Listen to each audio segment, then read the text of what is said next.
Okay, hello everyone. My name is Diana Teodorescu from Romania, and I'm here as ambassador for group specialty in World Schema Therapy Day.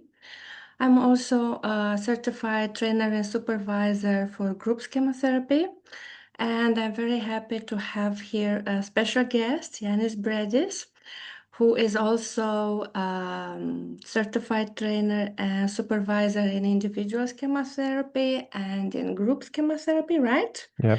And he's also one of the best specialists when it comes to body-focused interventions, and we have learned a lot from him. And he is the one who shows us how to integrate body work in schema therapy. And thank you for being here. Well, thank you, Diana, for having me here. It's a real honor to be invited. Yes, I'm very glad that you are here because I think that in group work, it's very important as a therapist to to know how to handle the schema focus techniques, and it is very important for the group process.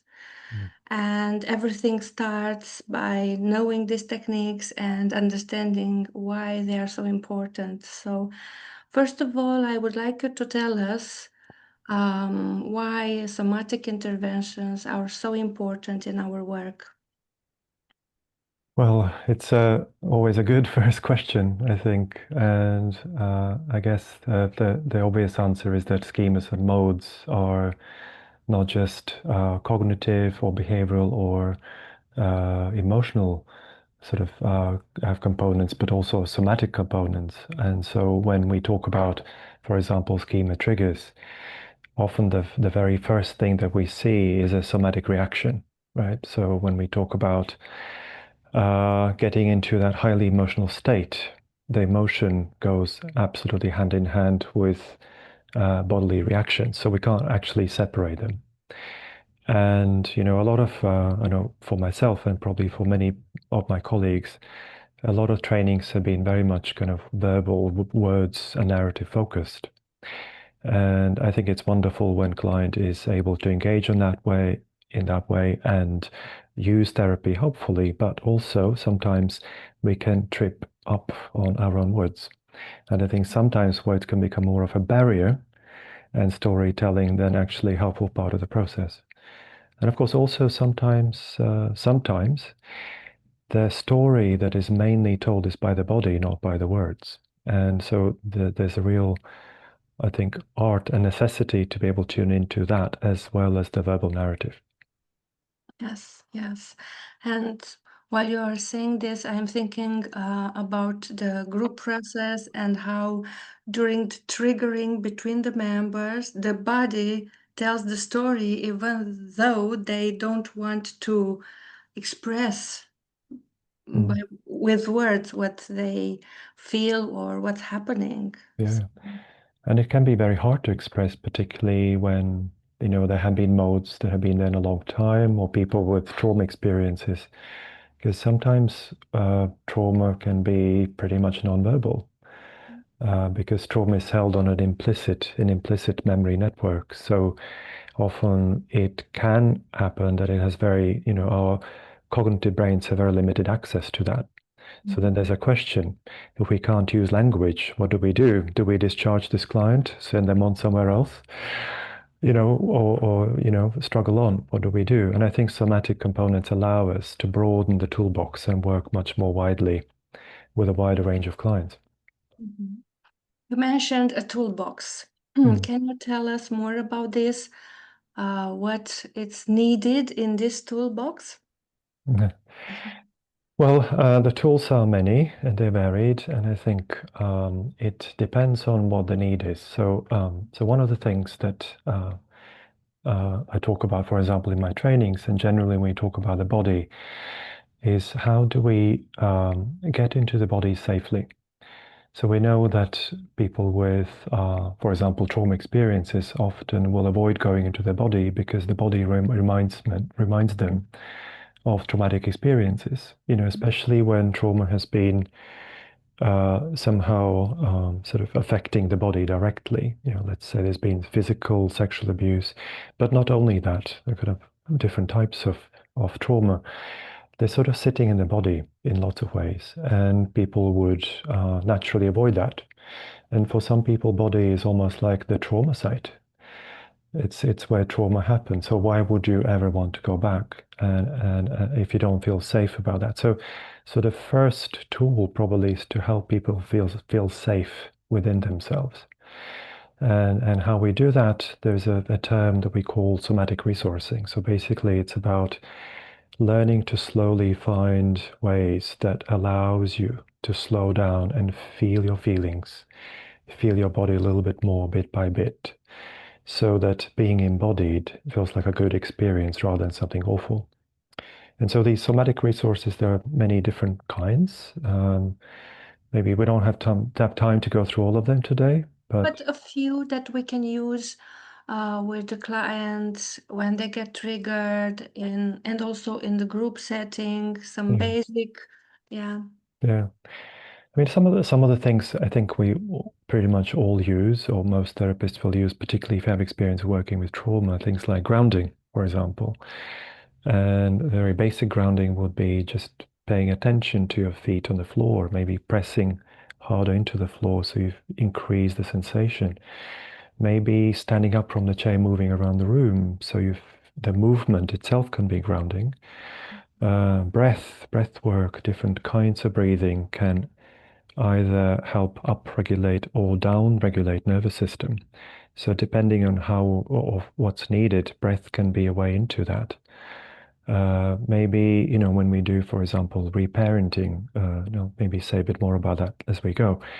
For example, where do you feel your little self in the body? Like I feel it in my solar plexus right now, and we can encourage client to put hand on it and see what happens, how that feels. Or we can just say, is there any way that you can let your little self know that you're here with them? And that can be often expressed through self-touch or some kind of movement or just some kind of adjustment in the body. So basically, through doing all of that, we become gently aware of what's happening in the body, and we work with that and guide clients towards slowly, gently feeling a little better in themselves. And basically, the body is the vehicle that takes us there slowly, step by step.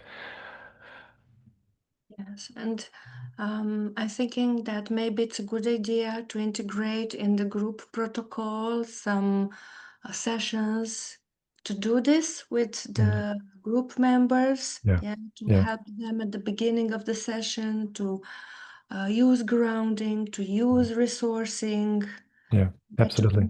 yeah. And also, I think we need to remember there are people who, for example, in schema therapy, we use a lot of visualizations. So we use safe place, for instance. We in imagery scripting, we rely a lot on imagery. And there is a certain proportion of people who struggle with that. And sometimes, from my own experience, when you sort of try different things and the client says it doesn't work. And I think this is sometimes where somatic components can be helpful, that there's a proportion of people who can't do or struggle with imagery, especially at the beginning, but they're more able to do somatic work.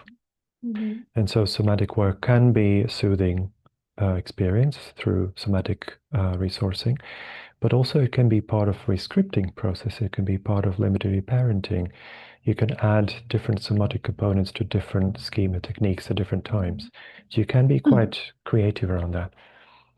Yeah, yes, thank you.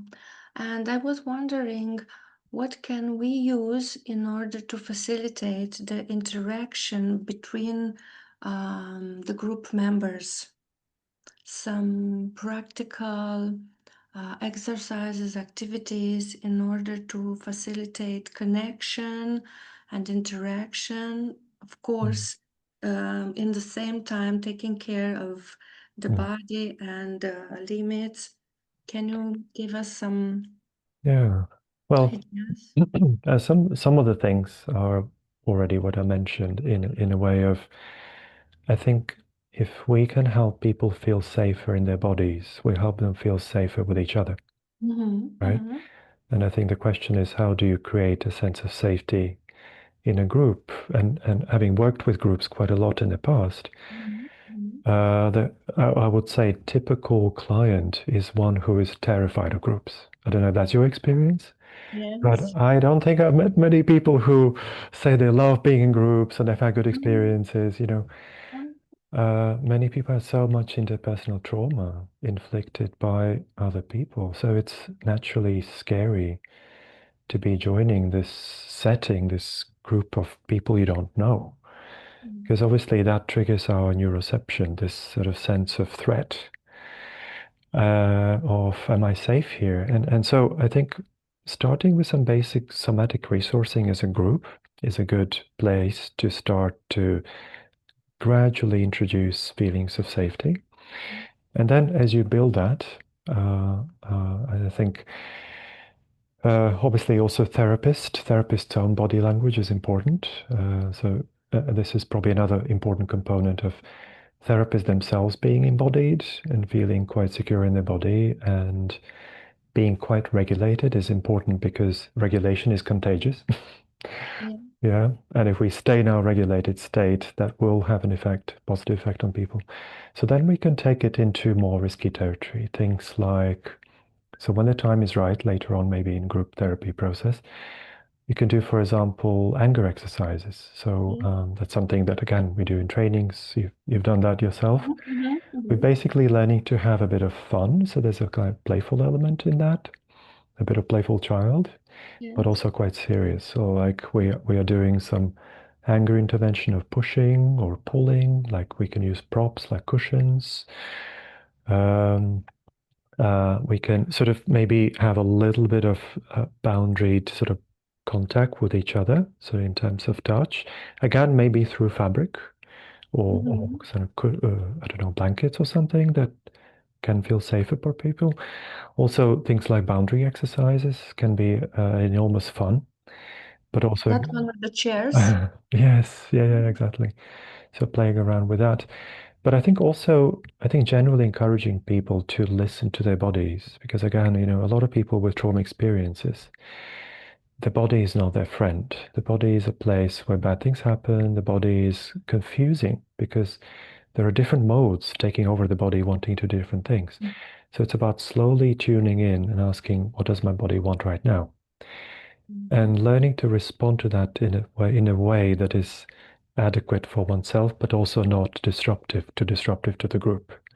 And I think that's the kind of the challenge that we work with when we are in a group setting. Yes. And actually, the starting point is when all of them tells you that they feel the anxiety at the beginning of the group, right here Mm. in the chest or Yeah, in the stomach, like this. And they are that's very like a able to universal. describe. Yes, it's Yeah. universal. Yeah. And they are able to describe how they feel the Mm, anxiety in their mm, body, but they are not able to work with this mm. when they come to the Yeah, chemotherapy yeah. group. So we have to work also a lot with their bodies in Mm, order to use the body mm, to stabilize and to do grounding and to work with that anxiety in the body. yeah. And also maybe to add a little bit to what you said and what I was saying earlier, I think at least the way I approach working with the body is it is helpful to give people specific strategies like, why don't you try this kind of breathing, or why don't you try that kind of grounding? Why don't you try like feel your sitting bones in a chair or put your hand somewhere? And that can be helpful where people are unfamiliar with that sort of language and they wouldn't know where to start. But at the same time, we also want people to be able to tune into their body and to see what their own body says about what does your body want right now? Like, what are the body signals? Is there a hint that your own body is giving you about what might feel better right now in a way of like somatic resourcing? Or also, if we go in a territory of like trauma, what defines trauma partly when it's stuck in the body is it's an incomplete action.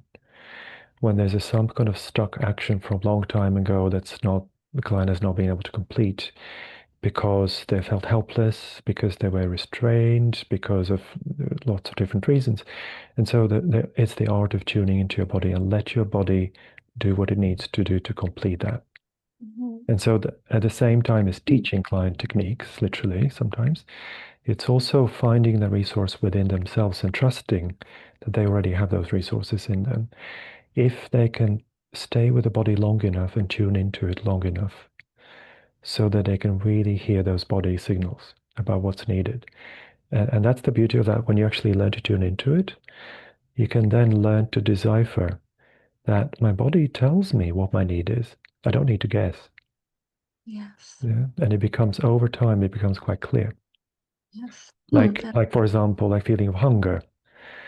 You know what feeling of hunger is like most people will know, right? And so you have no doubt, okay, I have hunger, I need to eat. And the same things, I feel this emotion, I feel that sensation. Okay, what is it telling me? Once you get to know it, either it gets resolved or it becomes like a repetitive, helpful pattern that reminds you of what your need is. And you befriend it instead of dismiss it. Yes. Yeah. And probably this takes a little time Mm. for them. And Sometimes more than a little. yeah, it was a metaphor, yeah. So we usually don't want to um, make them lose hope. Yeah, they need to have this hope, and even though sometimes it takes more time, it is important Mm. to help them understand that this works Mm. and they will have results. Yeah, Mhm. absolutely. Yeah, and also what I see is that the experiences that they have in the group are really helpful for them because they can learn from each other that it is possible, not the way of doing it because they have to find their own way, Mm. but it is important to see that they all have their own way of doing this and their own resources, Mm. and they have Absolutely. to find the right resources for them and for their body. Mm. Yeah. And absolutely, that's this one of the strengths of group work, isn't it? Like Jalom Yes. writes about it and many other writers. It's the added component of learning from each other, Yes. the Yes. group cohesion, the sharing that happens in a group, which sort of can make it more believable than just sometimes seeing a therapist one to one, Yes. because Yes. it kind of feels like people in the same boat as you. And when you hear that there are a lot of other people overwhelmed by these sensations, emotions that feel so hard to go through, Mm. it's easier to connect with you, with the other one, and to go through this. Mm. Yeah, absolutely. Yeah. Um, Another question that I want to address, it's about modes and mode awareness and how we can Mhm. use body work for this because Mhm. it's quite amazing. And I want you to say something about this. Yeah, yeah. Well, so a bit like what I said at the very beginning, that all modes have their somatic components, right? So each mode has its, I would say, somatic signature. Mm-hmm. And what can be very helpful at the beginning of the work is to study how does this mode manifest itself? Mm-hmm. Not just through emotional state, mode shifts, and cognitions and beliefs to go with that, but also to study what happens in the body. And actually, when you start paying exactly, when you start paying attention to the mode, like modes have their own unique gestures, they have their own unique movement, they have often their own unique posture, if how you sit.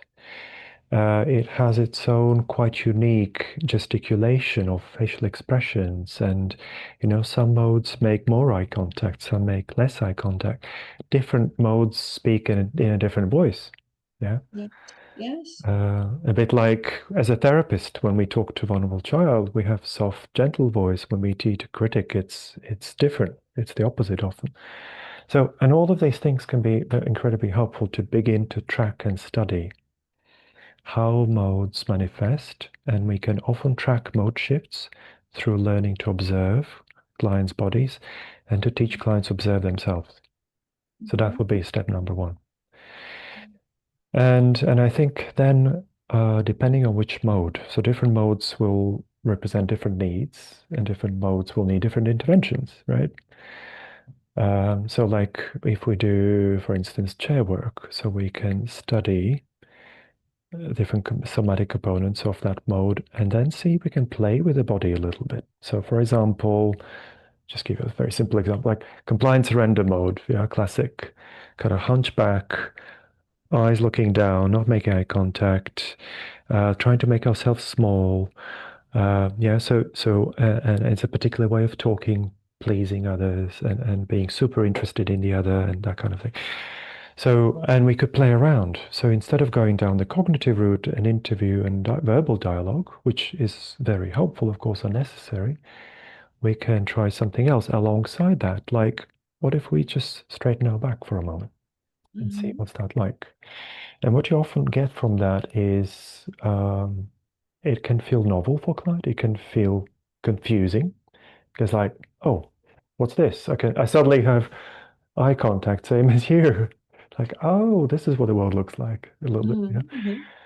Yeah. And sometimes when you change posture or you make a certain adjustment, you can see how just through changing something in the body subtly, you suddenly shift modes. Yes. And the body can be the key how you can learn to shift back into healthy adult mode. And so one of the exercises that kind of developed over time, and I generally people love doing that in trainings, is developing an embodied healthy adult self. So basically, it's just getting into the body and connecting to the different qualities of a healthy adult, and finding different components in your body, like for example, I know for me, for instance, let's say one of the qualities of healthy adult is compassion. And when I think of compassion, immediately I get this sensation in my heart, this kind of warmth in my heart. And of course, I'm doing it now already. I want to put my hand on my heart. It's like, oh, that's nice. But there are other components of my health, like I need to feel strong. Like, where do I feel that? It's in my lower back. So then what does my back want to do? It suddenly wants to kind of shift around a little. And I want to find a good alignment, like I feel stable in my back. And then when I do that, I want to put my feet on the ground, like I feel stability, right? So I feel grounded.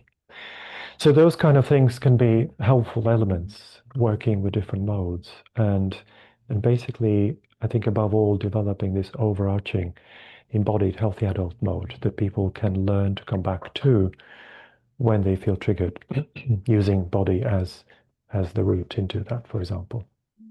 And it is amazing because while you were talking and I was doing this, I already feel empowered and Mm. stable, and yeah, Yeah, yeah, that it's me. Yeah. yeah. And it's interesting as you, because we are now triggering our mirror neurons because we are a little bit mirroring each other. I also sort of became aware of my shoulders and I started breathing more deeply. So like, it's like without speaking, the regulation becomes contagious. And I think that's in small ways happens in groups. When you see the regulation is beginning to spread slowly, yeah, and you see someone getting a little bit better, a little bit more in their body, a little bit safer, that gives a kind of subconscious signal, body to body, nervous system to nervous system, to other group members. Oh, maybe it is safe. It is getting safer here. Yeah. And then that regulation kind of becomes more part of the norm, in a sense, in a group, more kind of group embodied healthy adult. And the same way they say that they have the voice of the group as an anchor, yeah, Mm, they can have the body posture, mm, yeah, as a signature for the healthy adult, mm. and to carry on with them in day by day life. Yeah, yeah, Yeah, absolutely. yeah. And it's, I think, adding a somatic component also, I think there's something helpful about making it not just an idea or an abstract thought, which it is often for people at the beginning stage, but when it becomes rooted in your body, it feels more real. Because when you feel something in your body, you can't really you can't argue with that, right? I feel it, I just feel it, and it's there, and I know what it's like. And I think then the work is to remember that and to cultivate and grow that more, so that it becomes, when we talk about somatic components of modes, what they are, they're basically old habits that have grown and developed into long-term patterns that we don't need to think about anymore. They're automatic. And so what we're looking to is we're looking to develop new automatic somatic patterns that allow us to return to this, yeah, this more regulated state where, okay, right now I'm okay. Yeah, and that being okay in the body, that's your healthy adult. Yeah. Another thing that it comes to my mind is the somatic flashcards that you mentioned in your workshops. And I would like to tell us a little bit about this. Yeah. So I'm sure listeners will have heard about written flashcards or audio flashcards or sometimes video flashcards, right? And of course, we can use them for different purposes. They, I think, are an extremely helpful addition to all the schema work we do. I think it's the way I see it, it can be part of crisis management, of course, which we can translate into somatic resourcing using body sort of anchors. But it's a wonderful way to wrap up and summarize the work that you've done maybe at the end of the session as well, amongst other things. And so let's say if you've done, as an example, if you've done a lovely imagery rescripting piece and you've done reparenting work and your younger self feels well, and then I would sometimes ask clients, so where do you feel that well in the body? And they would say, oh, I feel that in my upper chest. Okay. And then I might say, so what would be like an anchor that would really cement it for you in a way? And they'd say, well, it's that feeling inside, but I really feel it strongly if I put my both hands on here. Or maybe that could be already something you've come to at the end of imagery rescripting. So it might be that naturally evolves, as in, let's say your adult self holding your little self. What would that look like? Like if I do it like this, it feels like, oh, we are really together and I feel this strong connection. So this is somatic flashcard. Yes, just that, yeah. Yeah. So this is like an anchor, like a somatic anchor that sort of represents the connection between your adult self and your younger self.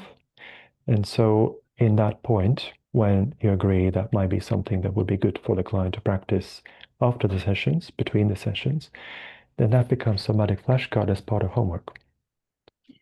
So what I would ask client to do is, so how about maybe we agree that you're going to cultivate this and grow this and experiment with this every day between this session and next session and see what happens.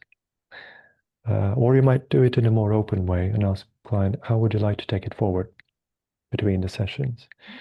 And basically what it becomes a daily practice of just reminding yourself, honey, I'm still here. It's a different day. I'm not in therapy today, but just because I'm not in therapy, I'm still here. And this is here to remind you that I'm still here, for example.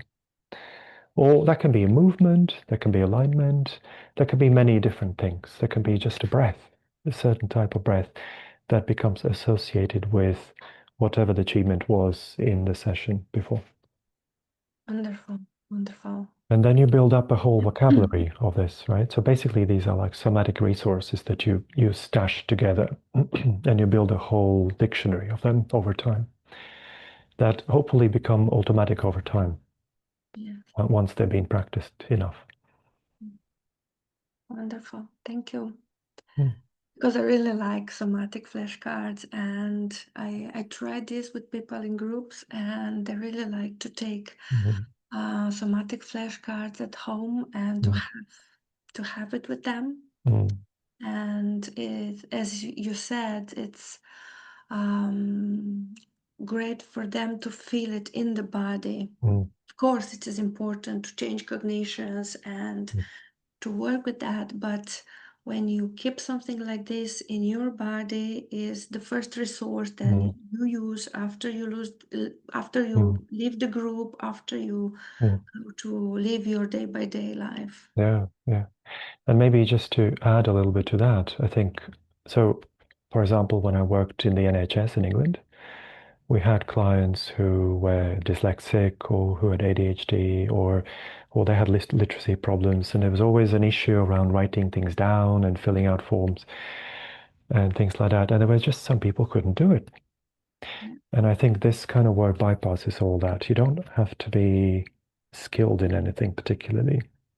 You don't have to be, afraid of making spelling mistakes, which many people will have, So, so that's something. It's very easy and it's very intuitive as well. Yeah. So you just follow your body's lead, but also just one little thing. You can actually reverse it. So you might start with a somatic flashcard, and you might say, let's use the same example. The hands are here, and I feel connection with my little self now, which feels nice. So you could say, if your hands could speak now, what would they say? So you translate the gesture or movement into verbal content. So you do the opposite. You generate cognitions out of this self-touch experiment. And it might be something like, you're not alone, we're in it together. I'm here with you 24/7. I'm always with you, those kind of things. And again, you can sort of extract a lot of sort of verbal content out of that as well. So we don't just work with the body, but we build bridges between the verbal and non-verbal. And this is limited reparenting Right. already, and this is the way we can use somatic techniques for limited reparenting. Absolutely. And I think we can also add, we can be really creative around it. So like I already mentioned with anger, we can use cushions, we can use scarves, we can use blankets, we can use toys, we can use soft fabrics, we can use all sorts of things, that again are helpful to build a safer connection with our own bodies. So for example, we might pick up a cushion and hold it as a way of, sometimes cushion is a nice way of reparenting, but it also has a double, like a double effect in that it also serves as a protective boundary. So if I hold cushion in front of my chest, my little self inside feels safer. Yeah, so again, you can sort of explore, and the important thing to remember, like I said about resourcing, same thing doesn't mean the same for different people. Holding cushion could mean one thing for one person. It could have a totally different effect on someone else. We don't know that until we explore it and try it out, which is why whenever we try something, it's just an experiment. And there's no right or wrong. There's no winning or losing. It might work for one person. It might not work at all for someone else. And that's okay. If it doesn't, we try something else. That's the path. It's quite open. And that allows us to be quite sort of fluid and open about it. Well, thank you so much. Well, it's a real pleasure. I hope it's been interesting. Informations, and I think that are a good start for our colleagues to understand how important is to have this kind of knowledge and to use it not only in individual settings but especially in groups, because there are a lot of interactions, a lot of activations. Yes, it is a complex process, and I think that the body is the one who gives us the best informations about our clients, especially in a group setting where they, at least at the beginning, are ashamed to talk, to expose, Yeah. to interact with others. And the body, it's a real resource of awareness, of having informations about our clients, and also after this, the resource of work. Yeah. And In the words of Alice Miller, the body never lies. yes, yes. The body doesn't make up stories like our verbal minds do sometimes, our cognitive minds do. Yes, yes. Mm. And at the end, I want to invite you to share with us some informations about you, about where people can find you, to ask questions, to ask for some more stuff, yeah, to share Yeah. with us. So let me put on this slide with information now, maybe. Yeah. Yes. Okay. Um, So yeah. So I'm director of Schema Therapy School UK. So you can go on our website, schematherapyschool.co.uk, and we do lots of different trainings, both in body-related matters and other trainings. And also you can join Instagram. There are 2 links: generic Schema Therapy School and also Body-Focused Schema Therapy. And so I do trainings in working with the body for schema therapists and also more generally. And so there's a introductory training coming up in January, 23rd and 30th, and it's online 2-day training. And there's also similar training coming up in person in September next year. So this will be after the conference, ISST conference in May. So if people interested, you can join, as well as there are also advanced modules. So the introduction is 2 days, and then there is another module, 2-day module working with trauma in the body, and another 2-day module focusing on somatic mode work. And Diana, you've been to most of them, so Yes, yes, because I really believe that it's very important to be trained in body focus techniques when we work with groups. And it was a natural need when I started to work with groups to learn how to manage the group using the body and using the techniques that help them to co-regulate their bodies and as you said, for people with trauma, in the first stage of the group therapy, cognitions are impossible to be changed. Yeah, it's difficult to work with cognitions, to work with schemas without this body connection and body work. So yes, that's why I've been through all these trainings. Yeah, yeah. and I still need some time to enhance my knowledge and my techniques. And I use a lot of creative ideas, and I want to take, of course, ideas from my colleagues to make the groups work better. Yeah. Well, it's been lovely having you at the trainings, of course, but I don't know about you, but many people have commented. They say once you start working with the body, you can't look back. You can't go back anymore. Yes. It's like once you discover I guess, how powerful it is and how much further you can go sometimes with some people. And of course, it's not for everyone. I don't do body work with all my clients at all. But there are certain clients that you feel very stuck with if you can't do anything somatic, and it's an important component, and it really advances the work a lot. It So is amazing how a small gesture, yeah, can bring a story, can bring healing, can bring awareness, whatever it is there. absolutely, yeah. So let me take off the Yes. screen here. So thank you so much, Janis. Thank you Well, so much for your time, and I hope that our colleagues will enjoy this and We hope that they will be curious to learn more, to find out more about this, because it is a very important topic. Yes, and thank you so much for having me here. It's always a pleasure. And I hope to see people at a conference in Greece Yes, if I don't see you before. yes, yes. I also hope Yeah. this, and we will see each other there. Yes. Okay. See you then. Thank you so much. Bye bye. Bye. Bye.